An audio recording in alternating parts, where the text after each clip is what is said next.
اچھا جی، جنگ آزادی سے لے کر 1947 تک کا پیریڈ جو ہے وہ ہم ڈسکس کر رہے ہیں اپنی مختلف ویڈیوز میں۔ آج کی ویڈیوز میں ہم طریق ریشمی رومال، سانحہ جلیانوالہ باغ، دو عملی نظام حکومت جن کو DRK کہتے ہیں، اور تجاویز دہلی جو ہے وہ ہم ڈسکس کرنے جا رہے ہیں، ٹھیک ہے جی۔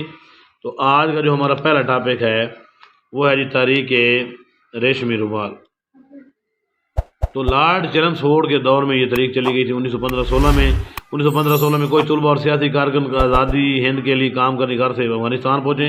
ان میں مولانا عبید اللہ سندھی بھی شامل تھا، اور جس کا مقصد یہ تھوڑا میٹھا ہوا ہے، جس کا مقصد افغان حکومت کو برصغیر پر حملے کرنے کے لیے تیار کرنا تھا۔ عبید اللہ سندھی جو کابل میں مجاہدین کی قیادت کر رہے تھے، انہوں نے حجاز میں مقیم مسلمانوں کے ایک خفیہ رومال بھیجا اور اس پر خفیہ پیغام لکھ کر بھیجا، جس میں انہوں نے اپنی تمام جہادی سرگرمیوں کا ذکر کیا، لیکن یہ رومال حکومت کے ہاتھ لگ گیا، اور اس طرح یہ تاریخ ختم ہوئی، اور اس تاریخ کو طریق ریشمی رومال کہتے ہیں۔ ہمارا آج کا دوسرا ٹاپک ہے سانحہ جلیانوالہ باغ 1919 میں۔ یہ بھی لارڈ چیمسفورڈ کے دور میں یہ سانحہ ہوا تھا۔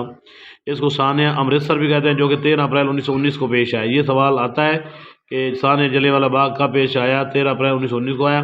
برصغیر کے لوگ ڈاکٹر سیف الدین کچلو اور ڈاکٹر ستیہ پال کی رہائی کے لیے احتجاج کر رہے تھے، تو اس وقت کے جنرل ڈائر نے گولیوں کو حکم دیا، جس میں سینکڑوں لوگ مارے گئے جی۔ ہمارا آج کا تیسرا ٹاپک ہے DRK، جس کو دو عملی نظام کہتے ہیں۔ برطانوی حکومت نے پہلی بار 1919 کے ایکٹ کے تحت صوبوں میں دو عملی نظام کا آغاز کیا۔ دو عملی نظام کا مطلب تھا دوری حکومت جو دو بااختیار اداروں کے تحت کام کرتی ہو، یعنی ایگزیکٹو کونسل اور وزراء کی کونسل، یعنی council of the minister and council of the executive, یعنی ایگزیکٹو کونسل اور کونسل آف دی منسٹر۔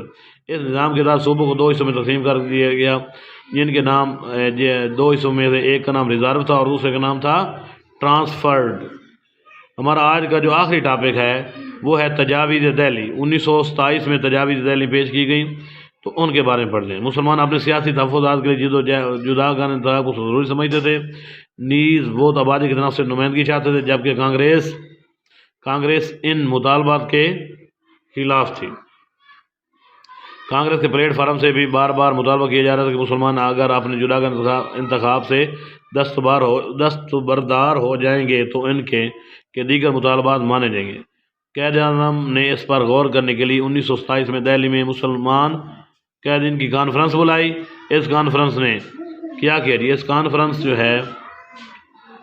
نے مسلمانوں کے مسائل پر غور کرنے کے بعد چند تجاویز دیں، انہیں تجاویز دہلی کہتے ہیں، اور تجاویز دہلی 1927 میں پیش کی گئی۔ یہ تجاویز کون کون سی تھیں؟ ان میں سے اہم تجاویز میں آپ کو بتانے جا رہا ہوں۔ نمبر 1، سندھ کو بمبئی سے علیحدہ صوبہ بنایا جائے، اور نمبر 2، صوبہ سرحد اور بلوچستان میں دوسرے صوبوں کی طرح آئینی اصلاحات نافذ کی جائیں، اور نمبر 3، صوبہ پنجاب اور بنگال میں مسلمانوں کو آبادی کی تناسب سے نمائندگی دی جائیں، اور نمبر 4، مرکزی اسمبلی میں مسلمانوں کو کم از کم 1/3 نشستیں دی جائیں۔ اور نوٹ میں نے ایک ایڈیشنل انفارمیشن لکھی ہے کہ تجاویز دہلی کی حمایت قائد اعظم نے کی تھی۔ تو ہمارے آج کے 4 ٹاپک طریق عالم اسلام، طریق ریشمی رومال، سانحہ جلیانوالہ باغ، ٹھیک ہے جی، بلکہ نہیں، اس میں آج کے ہمارے جو ٹاپک ہیں طریق ریشمی رومال، سانحہ جلیانوالہ باغ، دو عملی نظام حکومت اور تجاویز دہلی، یہ اپنے اختتام کو پہنچی۔ اور اس کے ساتھ ہم اگلی ویڈیو میں کچھ اور ٹاپک لے کر آؤں گا، جو اسی ترتیب کے ساتھ، جس طرح میں آپ کو بتا دیتا ہوں اگلی ویڈیو میں سیمن کمیشن 1928، نہری رپورٹ 1928، نہری رپورٹ اور مسلم لیگ کا رد عمل، 14 نکات 1929 اور خطبہ الہ آباد 1930، یہ ہم ڈسکس کریں گے۔ تو آج کے لیے اتنا ہی کافی۔ خدا حافظ۔